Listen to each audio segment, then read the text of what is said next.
warahmatullahi wabarakatuh. Selamat datang kembali di Nutritious Podcast kita yang episode ketiga. Kali ini Healthy People.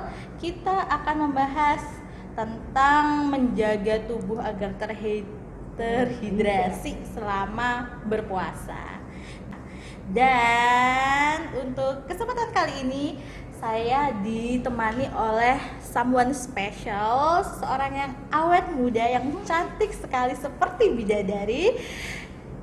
Tidak lain adalah Ibu Arika Diah Siswati, SGZ MSAS. Halo Bu Arika, say hi. Halo Mbak Lini yang cantik juga, nggak ada tandingannya. Gimana nih Bu kabarnya? Alhamdulillah baik-baik saja. Alhamdulillah. Gimana Mbak Lini kabarnya? Ya, Dengan sehat laboratorium gizi kita? Sehat dong dan tetap semangat, bugar. Pokoknya semangat ya Bu ya. Harus itu. Oke. Ya Bu Arika, ini kan kita lagi puasa nih Bu Arika ya. Ya. Seperti yang kita tahu, mungkin cuacanya lagi nggak Panas, hot. Iya.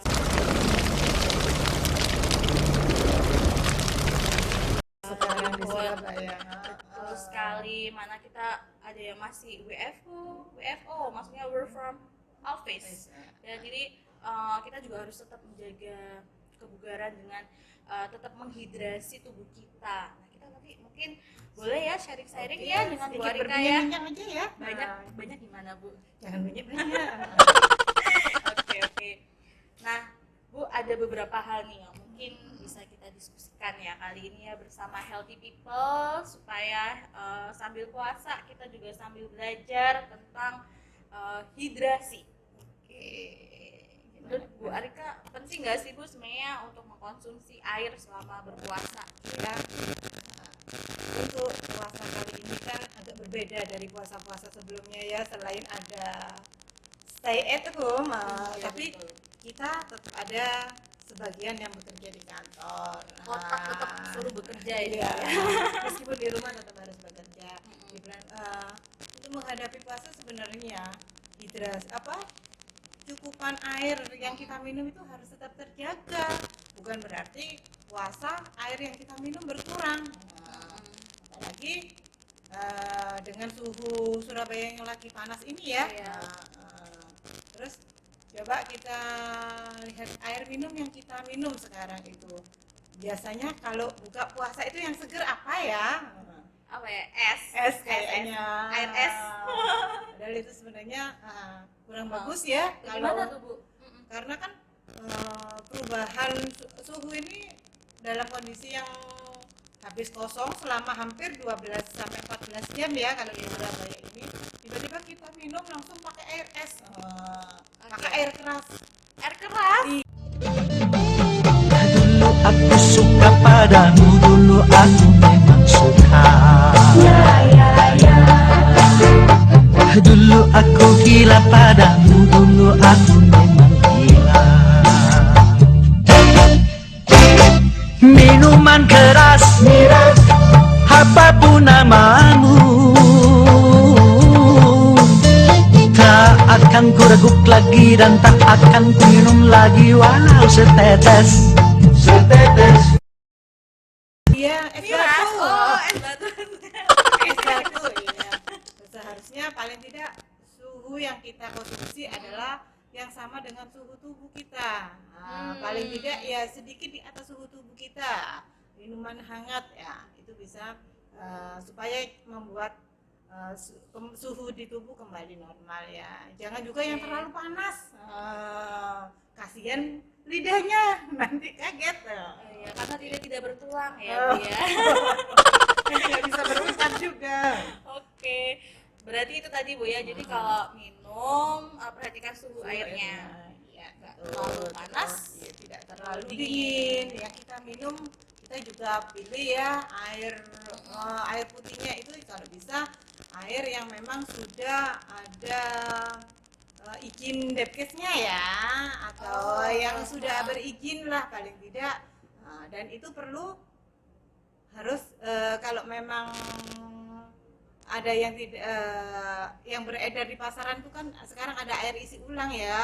Air isi ulang itu harus kita rebus dulu, jangan langsung Oke. kita konsumsi. Oh, Kecuali gitu. kalau memang air yang siap minum, Minum. nah itu bisa kita Merek konsumsi. tit.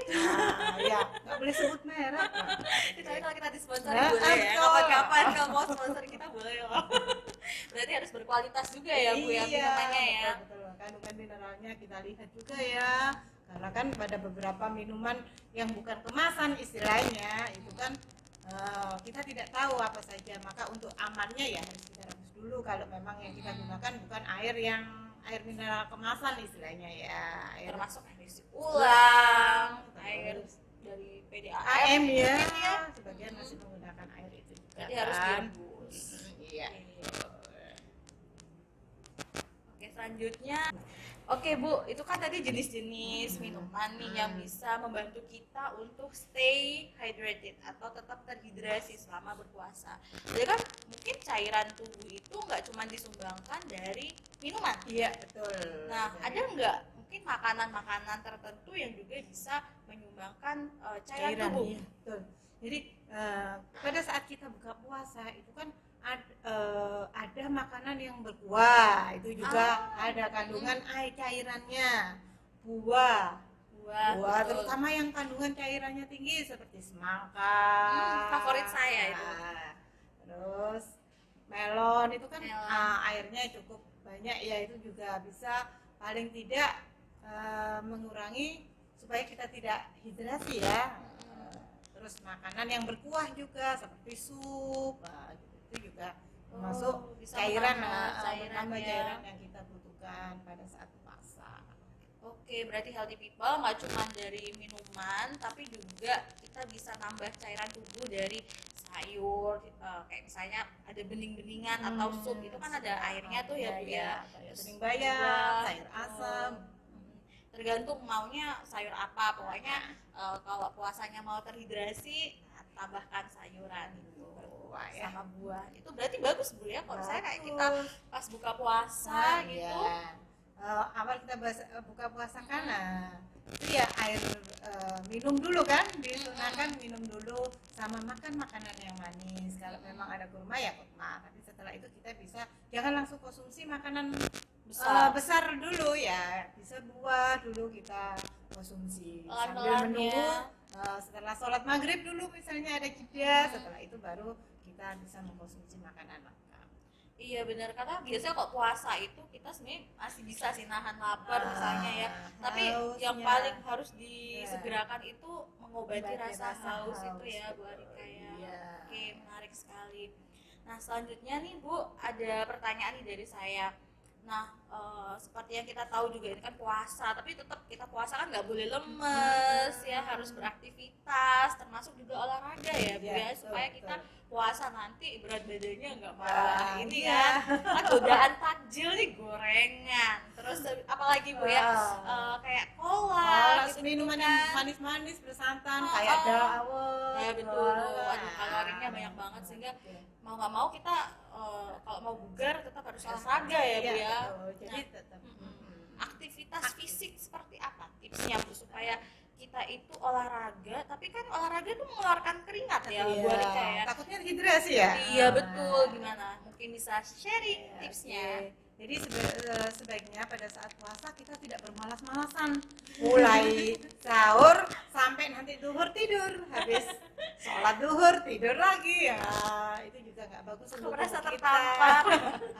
Jadi sebenarnya olahraga tetap dibutuhkan, tapi intensitasnya kita pilih olahraga yang intensitasnya rendah, jangan yang terlalu high intensitas Apa namanya Bu? High intensity. kayak olahraga apa? Lari ya nggak mungkin Sprint lah gitu ya. puasa kita lari, atau aerobik yang kita cari aerobik yang memang ada kan aerobik yang untuk intensitas rendah khusus untuk puasa, Yang enggak beatnya yang iya terlalu nggak tinggi terlalu gitu ya. beat lah istilahnya.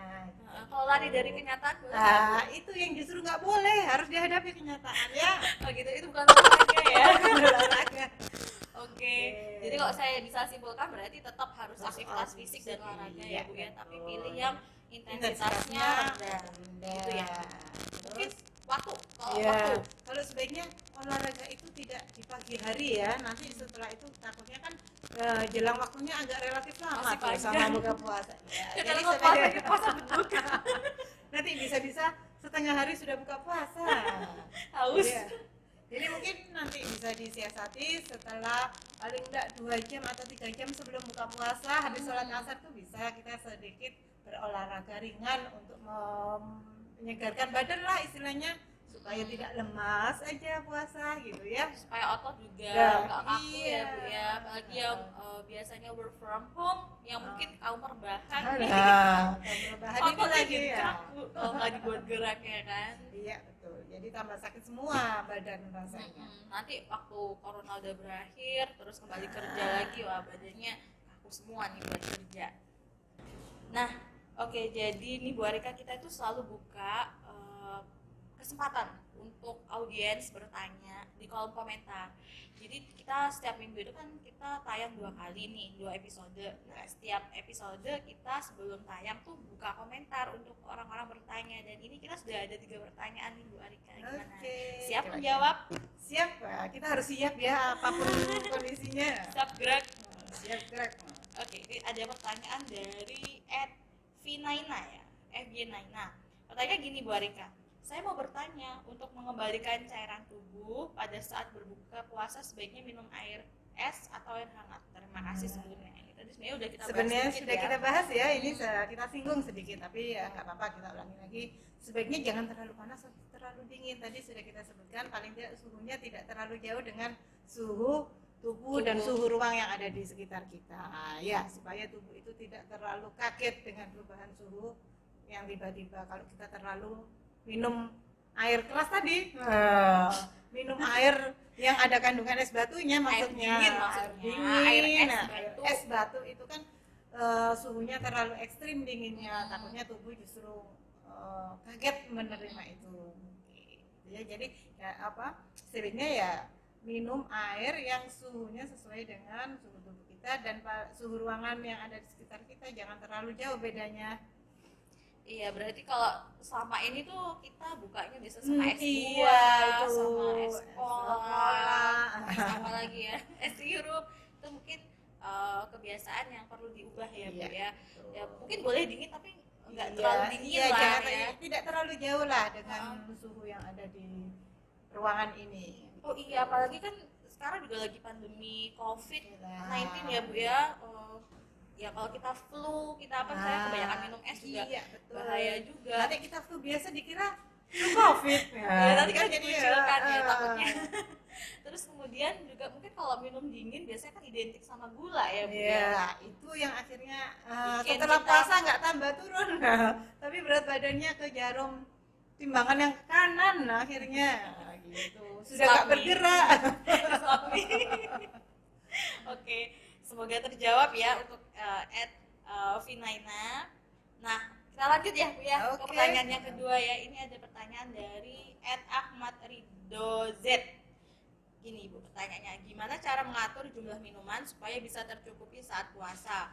Karena saat sahur dan berbuka puasa perut itu biasanya sudah kenyang karena makanan. Jadi kita siasati ya. Sebenarnya minuman itu bisa kita bagi supaya tidak terlalu banyak sekali minum. Itu 2 gelas pada saat berbuka puasa, pas 4 gelas ini setelah malam itu ya, setelah berbuka puasa. Nah, nanti 2 gelas itu pada saat sahur. Jadi biasanya kita kenal dengan 2-4-2. Jadi pada saat kita buka puasa itu cukup dengan kita minum air 1 gelas sama bisa kurma 3 buah. Iya. Jangan kita buka puasa langsung minumnya es 2 gelas, setelah itu gorengannya. Akhirnya nanti Nggak masuk yang lainnya. Iya, ya. yang lainnya kurang bisa diterima oleh tubuh karena sudah kenyang di awal. Iya bener banget, healthy people. Apalagi kan kita punya lambung, yang lambungnya itu juga Kapasitasnya, punya iya. kapasitas, punya limit ya. Kecuali kalau karetnya elastis, lambungnya elastis banget, mungkin bisa menerima banyak makanan. Jadi kalau nggak salah tadi berarti bisa nggak Bu ya, kita ingat tadi jargonnya 2, Iya, 2, 4, 2. 2 Jadi tetap 8 iya gelas jadinya sehari ya. 8 gelas atau 2 liter ya Bu? Iya, kurang lebih 2 liter sekali. Berarti sebenarnya bisa ya Bu? Bisa sebenarnya. Bisa. Jadi misalkan ya 1 gelas sesudah adzan ya itu kan kita buka puasa itu Dua yang pertama. dua pertama. Setelah itu kita bisa makan makanan yang manis sedikit saja. Nah, kita minum lagi 1 gelas. Setelah itu kita bisa sholat dulu. Nah, setelah sholat baru kita bisa ke makanan pokok. Waktu makanan pokok ini nanti kita sambung lagi. Jangan lupa juga sebelum tidur kita juga harus konsumsi Minuman, Iya. Minum itu ya. Sama Nanti dua misal sahur. iya sahur pada saat bangun itu kita minum 1 gelas. Nanti pada saat kita sahur kita minum lagi 2 gelas. Oke, semoga membantu ya tipsnya dari Bu Arika. Nah, untuk selanjutnya nih Bu, ini pertanyaan terakhir ya. Ada 3 pertanyaan untuk episode kali ini Bu. Pertanyaan terakhir dari apa nih bacanya Gijuk 410 Gijuk 410. Pertanyaannya adalah gimana ya Kak caranya agar tubuh tetap terhidrasi sepanjang hari saat puasa tanpa harus minum air bergelas-gelas karena aku biasanya malah kembung kalau minum air yang banyak. Tadi sebenarnya sudah disinggung juga ya materi kita di depan. Nah, jadi Iya, minumnya iya. nggak usah langsung banyak juga minumnya itu kan mulai buka puasa sampai sahur diaturnya. Sebenarnya kalau pengaturannya bagus nggak sampai kembung juga. Kecuali kalau kita sekali minum pada saat buka puasa itu Langsung 2 sudah liter. 2 gelas 3 gelas ya itu membuat kita kembung. Oke, dan juga kita bisa menyiasati pilih makanan. Nah, itu yang berkuah. Itu juga salah satu cara supaya cairan kita tercukupi. Buah dan sayur, terutama untuk buah-buahan yang tinggi cairannya seperti yang tadi kita singgung. Tadi semangka, melon ya Bu. Pir mungkin ya? Pir ya. Jadi nggak perlu langsung banyak, karena iya, takut betul. nanti puasa, Justru, takut kehausan akhirnya minumnya banyak. banyak. Padahal bisa dicicil kan punya waktu Iya, 12 jam jam, guys, iya. tenang aja. Sebenarnya tetap sih, cuman ritmenya aja yang berubah. Kalau biasanya kita siang hari, sekarang kita rubah ke malam. Malam hari. Ya mungkin bisa juga kayak Bu ya, kalau saya bisa saya siasati ini punya botol yang isi 2 Iya, liter iya, gitu. iya. Pokoknya intinya pas Dalam puasa harus 1 habis. malam itu harus habis. Jadi enggak berlebihan juga cairannya nanti karena harus makan yang lain juga Iya, kan Bu Arika. nanti kalau sudah terlalu banyak cairan akhirnya yang lain nggak termakan. Besoknya pada waktu puasa lemes. Biasa nggak makan hati ya Bu. Puasa nggak boleh makan hati ya Bu. Aduh, kalau makan hati ini beda lagi ya ceritanya. Boleh nanti kita ada nutritious podcast tentang ini ya, Ya, tentang makan hati. bagaimana tips untuk tidak makan hati. Karena makan apa aja minumnya tetap air. Ada iklan lagi. Oke, Bu Arika. Sekarang nih mungkin closing statement nih untuk teman-teman healthy people yang lagi nonton kita supaya tetap terhidrasi, tetap sehat. Oh ya, karena kayaknya hidrasi itu air juga penting ya Bu ya untuk imunitas ya. Iya, betul. Karena kan hampir 60 sampai 70% tubuh kita itu cairan. Terdiri dari air. Kalau kita Iya. kekurangan cairan nanti lemes, nggak betul. bisa berpikir, pusing gitu. Ya. Oke, belum ada sih tanda-tanda itu sekarang Iya. alhamdulillah. Karena minumnya cukup 2 liter Cukup. semalam. Mudah-mudahan kita semua yang ada di sini cukup ya. Amin. Ya, tadi Bu closing statement mungkin Bu. Oke, jadi yang perlu dijaga pada saat puasa supaya kita tidak hidrasi pada saat puasa, minum yang cukup minimal 8 gelas atau 2 liter ya. Pengaturannya itu biasanya jargonnya 2-4-2. Tetap setelah itu konsumsi makanan dan terutama buah dan sayur yang kandungan airnya tinggi ya. Setelah itu aktivitas jangan dilupakan, tetap berolahraga meskipun kita pilih olahraga yang intensitasnya agak rendah supaya tidak terlalu lelah, dan sebisa mungkin aktivitas di luar ruangan kita kurangi. Di indoor aja ya Iya, supaya betul. nggak terlalu Kan juga sesuai dengan stay at home yang lagi sekarang. PSBB. Iya. Nggak boleh kemana-mana, di rumah aja. Tapi tetap ke kantor. Iya. Karena kantor ini udah kita anggap rumah, Cie. Oke, ya udah Bu Arika, terima kasih ya atas Oke, kesempatannya udah Sandi. sharing-sharing sama healthy Sama-sama. people di sini. Semoga bermanfaat info-info yang telah diberikan oleh Bu Arika. Amin. Dan jangan lupa kita masih ada nih Bu 3 sesi atau 3 episode selanjutnya. Oke, mudah-mudahan makin sukses ya. Amin. Makin rame ya. Terus follow kita. Kita Iya. punya medsos, ada YouTube, ada Instagram, ada Facebook, dan website kita juga banyak info, banyak menu-menu yang luar biasa yang bisa kalian coba di rumah untuk dipraktekkan. Akhir kata, saya Lini Anisfatus Solihah. Saya Arika Dia Siswanti. Kita pamit undur diri dan Assalamualaikum warahmatullahi wabarakatuh.